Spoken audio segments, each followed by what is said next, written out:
All right, thank you all for being here. Before we get rolling, I want to, and they celebrated in here yesterday afternoon, but I want to congrats Nikki and the women's soccer team on the Big 12 championship. Wish them the best of luck. Take on the Hokies here on Sunday. And if you haven't seen Jordan's winning goal, I would check that out. It's pretty impressive. Pretty impressive. As the father of a aspiring soccer player,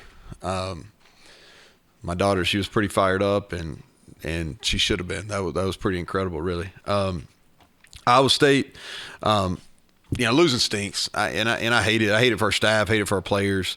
When you invest and things don't go the way you want them to go, it stinks, and there's no other way to say that. Thought our guys competed hard. 3-point game in the fourth quarter. We were aggressive there, and we just didn't finish. We had opportunities to win the game. Special teams, I thought Oliver had a really good day. Continues, I think, a really good freshman year. He had 2 punts inside the 10. I think our coverage units are a strength. I thought we covered punts and kickoffs really well. Put pressure on their punter, causing him to hit some balls. He had 2 penalties. The running into the punter, not a big deal, but obviously the roughing the punter was big. And it was a correct call. We wanted to be aggressive there, trying to create something. We've been close 2 other times, and we were close, but kind of got hit by the side. But the letter of the law is, or the letter of the rule is that's roughing the punter. So offensively, just poor performance. I think Justin Johnson was the only guy that really stood out, playing above what he's capable, or to his capabilities. Thought he ran really hard. He was good in protection. Probably deserving of having more carries, but I thought he did a nice job. We just never got in a rhythm. Didn't make plays. Lost a bunch of one-on-ones, whether it was up front, at the receiver position, tight end. JT was off. And so just not a good day. Y'all watched it.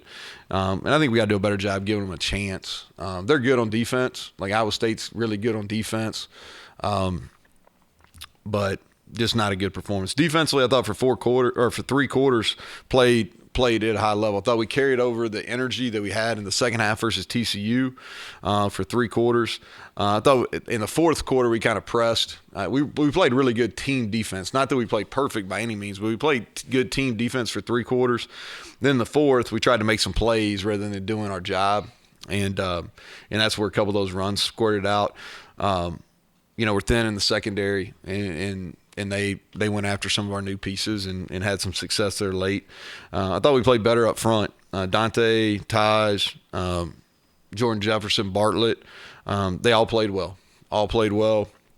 And I thought Ruffin and Burks and Marcus Floyd played some of their best football of the year.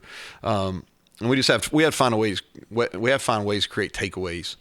Iowa State had some turnover issues coming in the game, and they don't turn it over at all. And we had 3 opportunities there, and we didn't take advantage of them.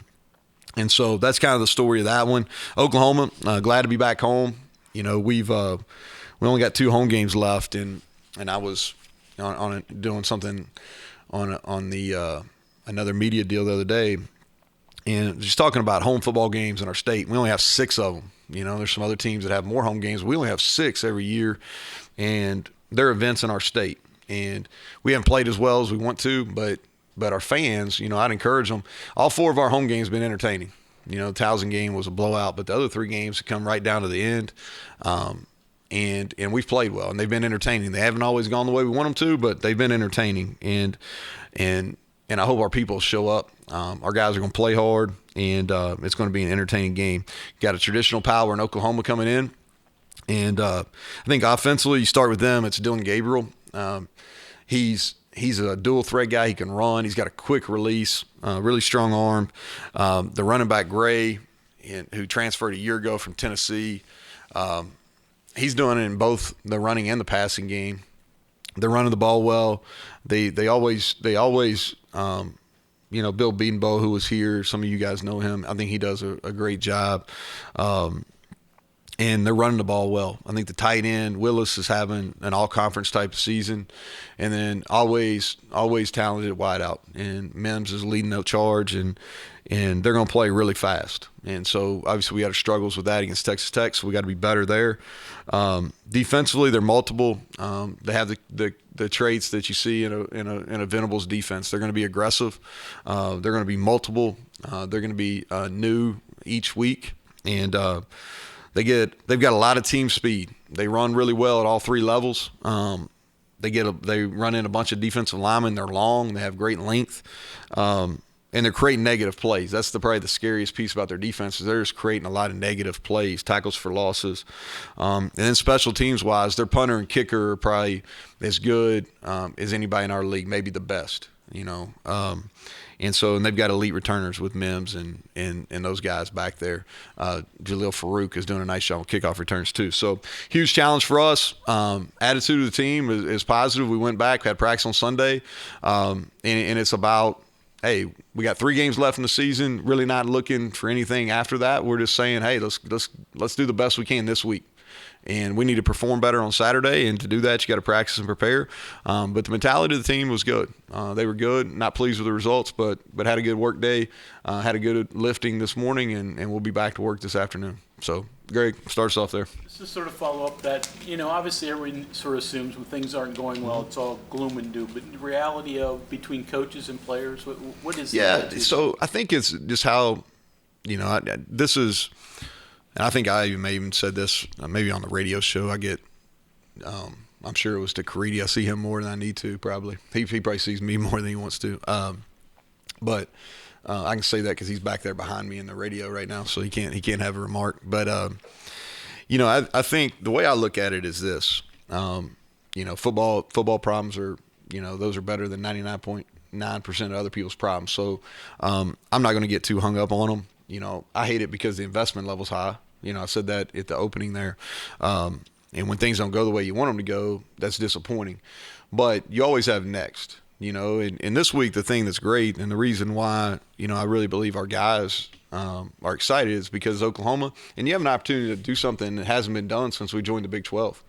We haven't beaten West Virginia hasn't beaten Oklahoma since joining the Big 12. Now, a couple big wins before joining the Big 12, and obviously we know about those. And but this team has the opportunity to be the first one to win since joining the Big 12. So I think that is added incentive. So the fixes offensively from the problems on Saturday. Start with getting the run game healthy again. Well, I think so. First of all, Justin played well. Like he was not, the running back position was not the issue. All right, so I think it starts with a couple things. We've got to get in a better rhythm. So we've got to play at a faster tempo. We were really, really slow on Saturday. So we've got to get going faster, right? And then we've got to be able to execute, but we got to be able to change the picture. And make it more difficult on the defense. We didn't move, we didn't motion and do some adjustments as much as we had in the past. We need to do that. I think it's harder to defend. We got to push the ball downfield more, and we've got to do some things off our run game. Our run game, the final stats don't look very good, right? But we only had 49 plays in the game, which is just crazy to me. We only had 49 plays in the game, and so. The running, we actually, even though the numbers are poor, like our per attempt was not like bad like you normally have in those type of games. And so we've got to continue to do that. We've got to get some things on the edge. They did a really good job slamming their ends inside on us. And we got after them pretty good a year ago. And to their credit, they were ready to go. All right. And they had some answers for some things that we did a year ago versus those guys. And they gave us a lot more 4-man front than they played. In my time watching them in 4 years, I don't remember seeing them in a 4-man front as much as they were against us. But with that said, we've got to do a better job of moving our pieces and taking shots down the field, and we got to convert on third downs. You look at a lot of those drops we had; they were on third downs. A lot of the missed throws we had were on third downs. And when you're in those possession games, like where it's back and forth and neither offense was doing a whole lot, you got to be able to convert third downs, if nothing less, to get some better field position. You mentioned JT was off. What was kind of happening with him and pushing the ball downfield? That's been an issue at times this year. Yeah. So I think as far as him being off, I think you have to ask him. Now, they got some pressure. Number 9, I thought McDonald was the player of the game. We did a great job neutralizing him a year ago, and just didn't do as good a job this year. And he was probably the single biggest factor in the entire football game, and lived up to his billing. He'll be a first-team all-conference player, and he was as big a reason why they won that game as anybody. And so, but JT, he was just off. He really was. I think that they got to him, and they got some pressure up the middle on him. We had some drops there, that those hurt the quarterback as well. And he's got to play better. He's got to play better. I think we can do some things, get him some easier completions, like move him out of the pocket and do some things like that to help him out. I will say this. I think the kid's going to bounce back and play well this week. I really do. I think had a good mindset on Sunday, good mindset this morning. I think he'll come back and he'll play really well this week. Injuries? Any update on that? So Gmitter's still going to be out. Davis Mallinger had surgery. He's going to miss a significant piece of time. He'll be out for the rest of this season. Tony Mathis and Lance Dixon will return this week, and I would say Woods is kind of questionable. That's how I would kind of. Anybody else that y'all have questions about? Aubrey left. Yeah, he returned. Even returned the second time, and he'll practice today, and he's going to be okay. When you have an offense that was sputtering a little bit, and you made it clear it wasn't JT by himself, but what's the mechanism in the conversation like where to get a spark, you can change a guard or a receiver that might make the change, the quarterback may lift things up? Yeah, we put him in. Probably could have put Garrett in maybe a series earlier once the game was kind of decided. I thought Garrett, and I probably should have included him with Justin, I thought Garrett came in and played well. That was an impressive drive there at the end of the game. They had their starters in, and he maneuvered down, made a couple nice runs. Made the final 2 plays of the game we had offensively. He threw a seam ball to Reese that he threaded, and then he extended a play, kind of read it wrong, but then extended a play and threw the corner, and that was an impressive throw to Sam for the touchdown. And so we've been playing him more. I don't know what his final snap count was. I should have probably had that in front of me. But it was, I think, ballpark 15 or so. And he's given us a spark when he's played. And he's got great energy. He really does. And he's got a tool set, and he's getting better as a quarterback, and he's helped us playing some slot receiver and some running back too. Does the touchdown drive at the end of the first half maybe change the decision or maybe the conversation at halftime? Yeah, it does. Yeah, because we went – and so we struggled there. We had a dry spell there in the first half too. Okay, we had an opening drive where a holding penalty killed us on 3rd and 2. So we had a productive drive to start the game. The holding penalty knocks us back. Then we sputtered, but it was kind of a back and forth. Then it was 10-0, and we scored 10-7. So you're kind of like, all right, here we go, and had some things that we thought, okay, we got a feel for how they're playing. And then we came back and really didn't have a positive drive to the end of the game in the second half. And so that's when, looking back, I'm like, well, the game was 24-7 there. Probably should have put him in, just get him some work. Would you say there's any more, because obviously JT is a veteran, and there's no one's going to make excuses necessarily, but with all the injuries the team has dealt with, and there are some that have speculated that maybe something that could arise as JT hasn't played this many games in a season in a while as well.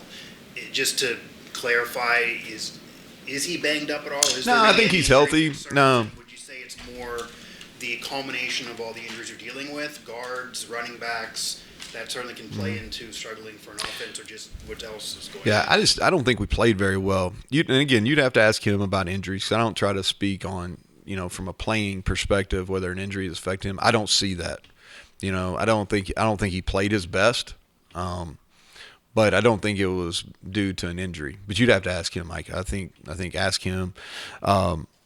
But I just, it'd be real easy to come up here and say, man, we had a couple running backs out, and one of our guards didn't play, and O'Loughlin's out, but to be honest with you, that's not the reason why we played poorly. We played poorly because we had a really difficult time blocking them at the point of attack, and some of that's schematically, and some of that is we just didn't play with very good fundamentals, and then we didn't execute in the pass game at all.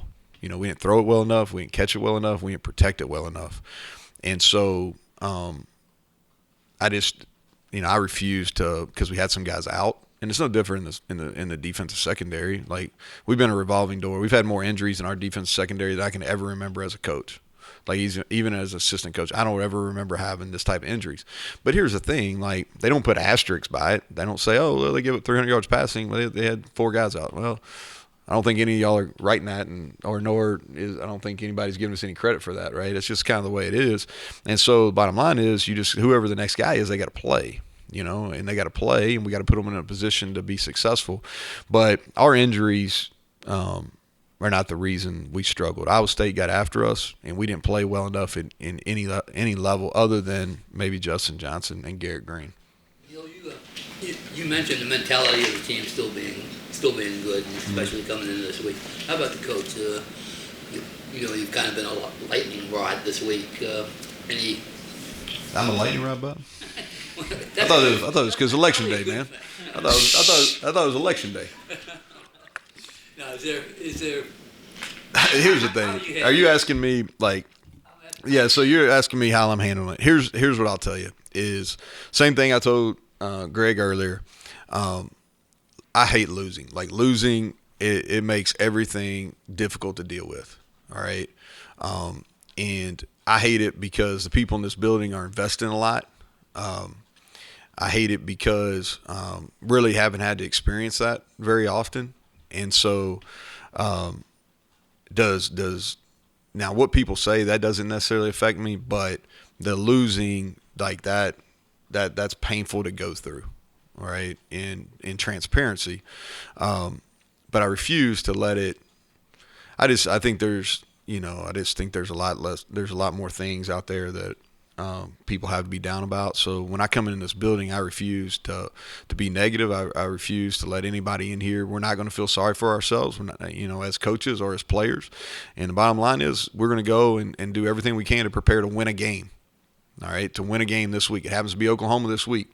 And so we've got to do everything within our power as the head coach, coordinators, whatever, all the way down the staff and then our players. They got to prepare, they got to practice, and they got to perform on Saturday. And that's the focus. So to me, I just kind of get lost in the work. And I think failure is temporary unless you accept it. And I refuse to accept it. Family-wise, this again, they get on social media. I'm sure. Yeah, unfortunately, I try to limit. I try to, you can't block it. You just have real conversations. Like that's a real conversation you have. Dax is he's sheltered from it, but my daughters have to deal with it. My wife has to deal with it. For me. And that's where it really is bothersome when you're talking about my family or really the families of the staffs that are involved. And to a certain extent, too, not to a certain full extent, is the players' families, too. And what I try to relay to my daughters and my wife, and I talk to our players about this a good bit, is these they're not attacking you personally. Even though they may at you and your name and it's your Twitter account and all that kind of stuff, or your Instagram or whatever else they have these days, but it's not personal. And if you allow that to be personal, that's on you, all right, or that's on me, because most people, and I would say almost all people that are doing that type of activity on social media, they don't know you, all right, they don't know me. And so it would be foolish of me to take that personal. It would be foolish of our players to take that personal. What it is they're not pleased with the product, and that's fair. Okay, that's fair. And so that's kind of how like I talked to my kids about it and our team about it, and it's something you got to deal with. And if you're going to be in the public eye, and that's something you got to deal with. You got to deal with the highs and you got to deal with the lows as well. On the topic of asterisks and explanations and everything you mentioned there, I mean, how would you explain 3 and 6 and where things are and what's left to do? What has to change for the rest of the way? Yeah, so I think that, going back to, I think we're capable, and we've shown we're capable of playing good football. And beat a really good Baylor team here. It's 10-7, and we have an opportunity to get the ball at midfield on the roughing the punter, and with an opportunity to do something positive. We've lost some close games, and so I don't think that anybody within our program has lost vision of the fact that we can compete and beat anybody in our league. And so that's the positive. Now, have we had injuries? Yes. Are we going to move some pieces around, and keep trying to find some solutions for those injuries? The answer is yes. And I think what you look at is all you do is you focus on the week at hand. And I told our team this on Sunday, and I'll repeat it again today. Is it's natural tendency you start kind of worrying about what's next, but you're doing yourself a really big injustice, because you got to worry, you got to be where your feet are, and really worry about the here and now, and that's what we're doing. We'll worry about long terms and things like that, and future years and all those things. We'll worry about that at the end. Right now, it's about, man, we got to find a way to beat Oklahoma. As a staff, how do we put our players in the best position to go beat Oklahoma?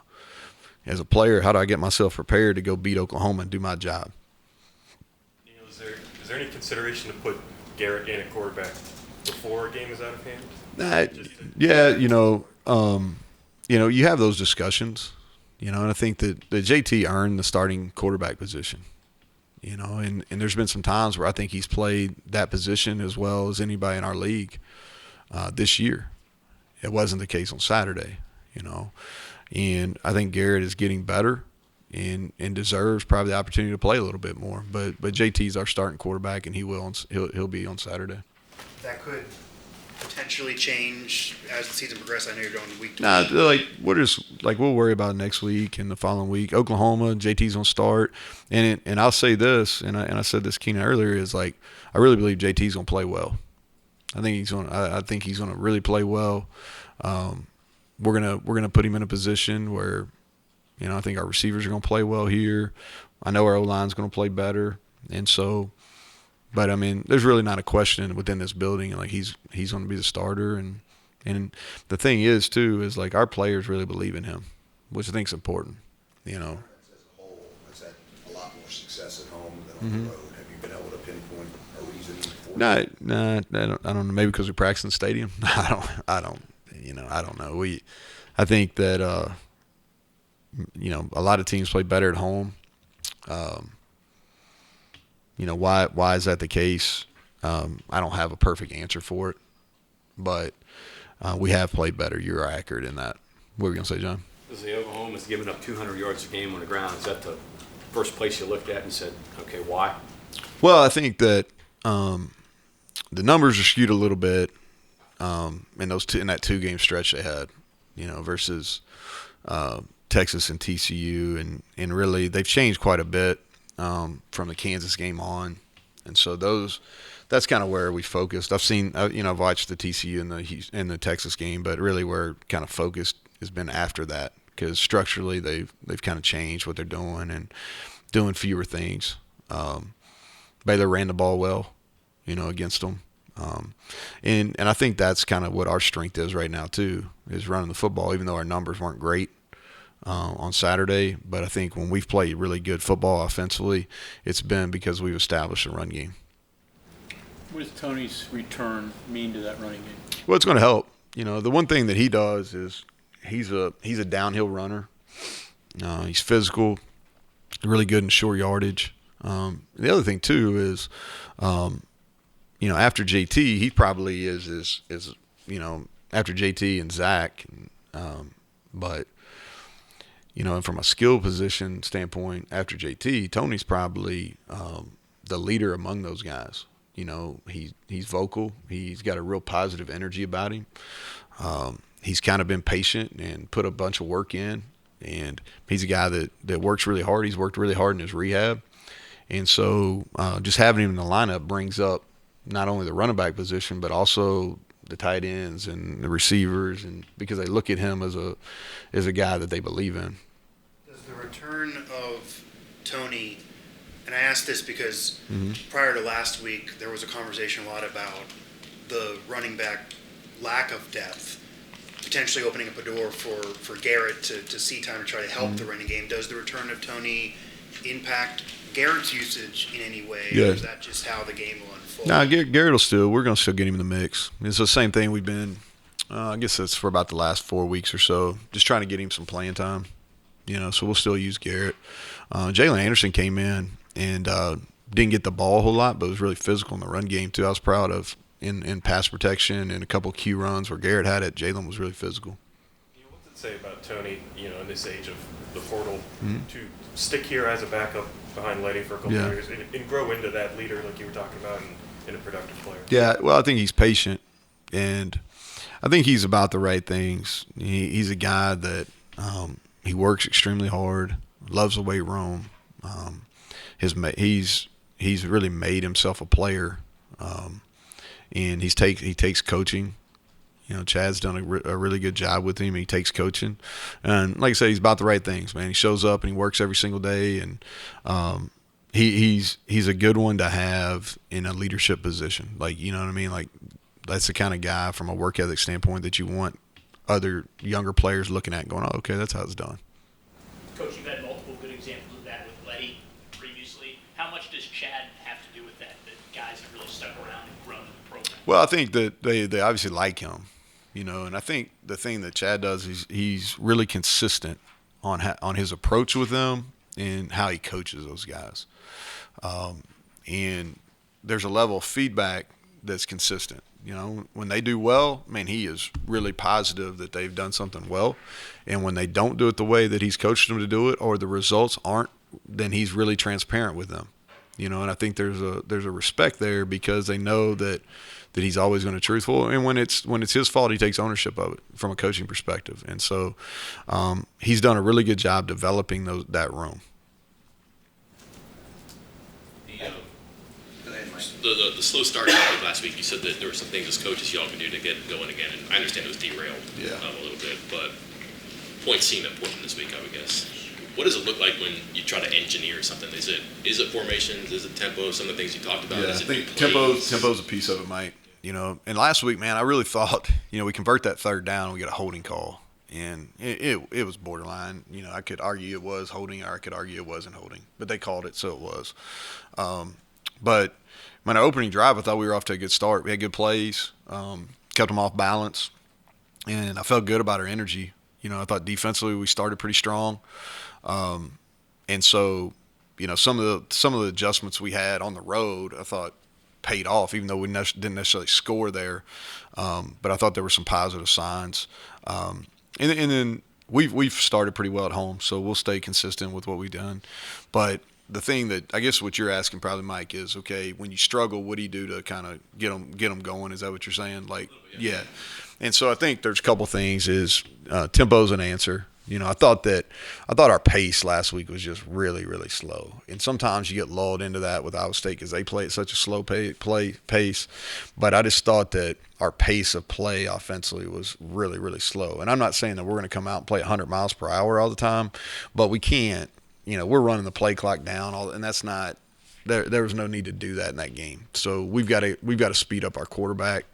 And I think when you do press the tempo, it does create energy, right? Now to do that, you got to get made first downs, and we didn't have a whole lot of those the other day.